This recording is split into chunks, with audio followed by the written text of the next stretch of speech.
What's going on, guys? Kieran85 here, back at it again with another pickups video. I'm always good at doing these pickups videos, but never anything else. What does that say about me? But anyway, today is another Cex Pickups video. This is probably my best pickups in quite a while, actually. I'm really pleased with some of the pickups I got today. Some of them were quite unexpected, like spur of the moment, because I always prepare when I go into Cex sort of what I'm looking for. However, there was a couple that were spur of the moment, a couple of exclusives to consoles. However, all the pickups are PlayStation 2 and original Xbox today, so there's 9 PS2 and 2 original Xbox. Despite the fact I'm going for an original Xbox set, I seem to buy more PS2 games, which is quite contrary. But anyway, so the first pickup on the PlayStation 2 was Airblade. Unfortunately, this was without a manual. Quite a few of these actually didn't come with manuals. I was quite upset. But Airblade by Criterion Games, always going to be a good game if it's by Criterion. I like the look of this when I read the reviews and stuff on the website. On the website it said it was 25p. However, I went in store today and it was 50. Still prepared to pay 50p for it. This game actually came out in 2001. It's talking a good 15 years, but obviously I haven't tested any of these yet. I've literally just picked them up today, so this could be a game that I potentially review in the future. My next game is one that I didn't ever imagine myself picking up, just because I thought a PAL release of a baseball game seems quite bizarre, but we've got All-Star Baseball 2003. Now, I picked this up not because I'm actually a big fan of baseball, to be honest I really couldn't give a crap, but this game's actually out of stock on the Cex website. However, of all the places, my Swindon store had a copy of this game. This was listed for 50p on the website, and I actually found it for 25. So Airblade was 50 instead of 25. This is 25 instead of 50. So it made no change to the prices, which was good for me. Next game, definitely a game from my childhood, and for 10p, I was never going to pass this game up. International Q Club, so much fun. Loads of different like pool tables and game modes and a career mode, that sort of thing. It's quality.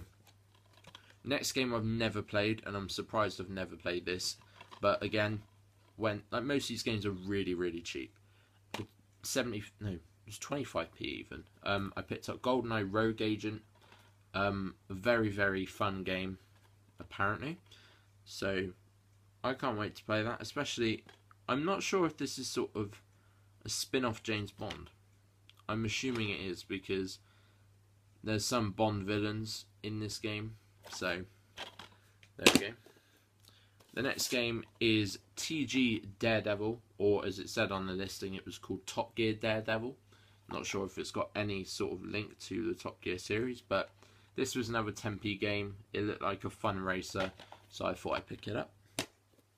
The next game, I like to collect sort of football games that aren't FIFA, so this was another one again that was obscure, I'd never seen before, very cheap, but also very low on stock as well, and that is Urban Freestyle Soccer by Acclaim Sports. I can't actually wait to play this because it just seems like a FIFA Street spin-off, 4-on-4 Street Soccer, but it is rated a 12 for a football game, so I'm intrigued to see why it's been given that rating. Now, the next 5 games, including my 2 Xbox pickups, are literally my favourite pickups out of all of them. Like, you saw a load of games just then, they were dirt cheap. These were the more expensive, not necessarily the more expensive, but also just the better pickups. So, when I saw this listed on the website as in stock in Swindon, I literally made sure I found this game first, and that is Matt Hoffman's Pro BMX 2. By the same Activision sort of subsidiary, you could say, that made the Fug series, Tony Hawk's Underground, for those that don't know what Fug is. So I needed to buy this game, and it looks so fun. This is probably the first game I'll play, but 75p, I was not going to pass that game up, especially because it's a game that I've never actually come across before when going game hunting, so I made sure to pick that one up. The next game I also had when I was younger, but I didn't play it too much, and that is The Simpsons Skateboarding. This cost $2.50. This is one of the more expensive pickups. It's also quite hard to come by, I've noticed. I never tend to come across this, but this was complete as well. Also, Matt Hoffman's Pro BMX was no manual. Urban Freestyle Soccer was no manual. And also, International Q Club and GoldenEye were no manual, which is quite annoying, but still, it's the game that I'm mainly concerned about. This is a fun game, and it was $2.50, so I felt very obliged to pick it up. The final PS2 game, this was a spur of the moment, because I'd actually planned on buying WWE 13 on the Xbox 360. It's probably my favourite WWE game that's ever been released, and I planned on buying it to kind of get me through till 2K17. And then I saw this on the PS2, and I was just like, no, screw WWE 13, I have to buy this, because again, like Simpsons Skateboarding, this is just not something I ever come across. So the game in question, you might be wondering, is Marvel Nemesis Rise of the Imperfects. This is £4 on the PS2, and in terms of Cex listings, the PlayStation 2 version is more than the Xbox version, which is quite bizarre. The Xbox version is only $2.50, but the most expensive is either the Wii or the DS version. I believe it's the DS version, but still £4. I've never played this game, but I've heard so many good things about it. I felt like seeing it for £4 now is the perfect time to pick it up. Again, that's probably another game that I'm going to do a review of in the future. Hint, hint at a new series. So the next two games are, like I said, they are Xbox original, and they're both exclusives as well. So the first one, I'd never heard of this game until I found it, and as soon as I saw it as an Xbox exclusive, I decided to do some research. And this game looks incredibly fun. Like, it's sort of like a Wipeout clone, from what I can gather from the screenshots, from the descriptions, that sort of thing. So, game in question is Quantum Redshift, and this cost me 75p.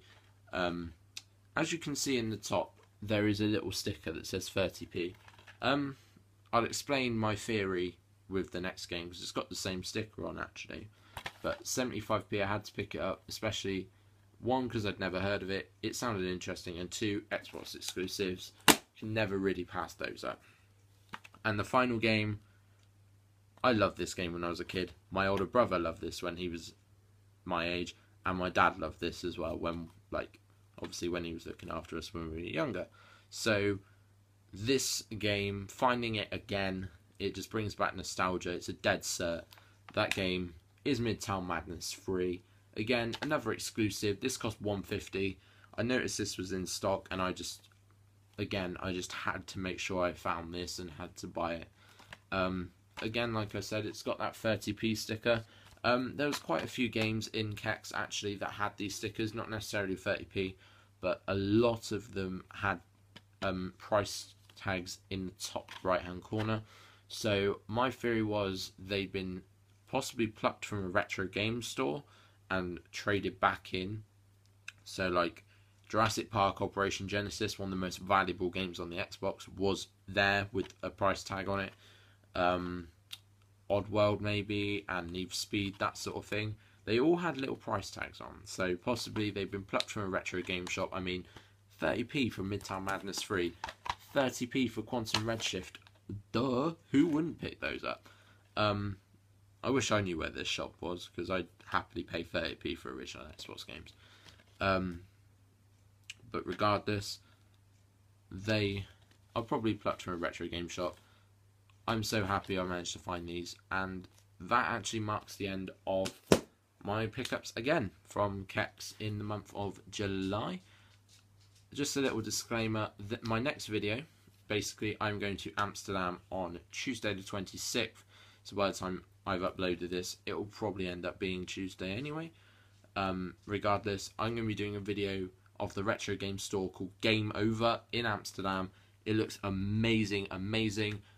I can't wait to actually experience it for myself. There is also another shop called Game Mania that I will probably go to as well, but that one looks like it's more focused on toys as well, like games and toys rather than just video games, whereas Game Over is more of a retro game store, period. So Me and my mate James and possibly Sam are going to go down there. We're going to go have a look. I'm going to take some footage, and I'm going to come back to England, of course. Don't think I'm going to be staying there.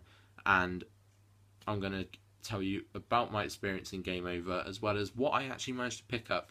Most notably, probably PlayStation 2, original Xbox, of course, and possibly some Dreamcast. Spoiler alert. Until then, guys, I'll see you all later.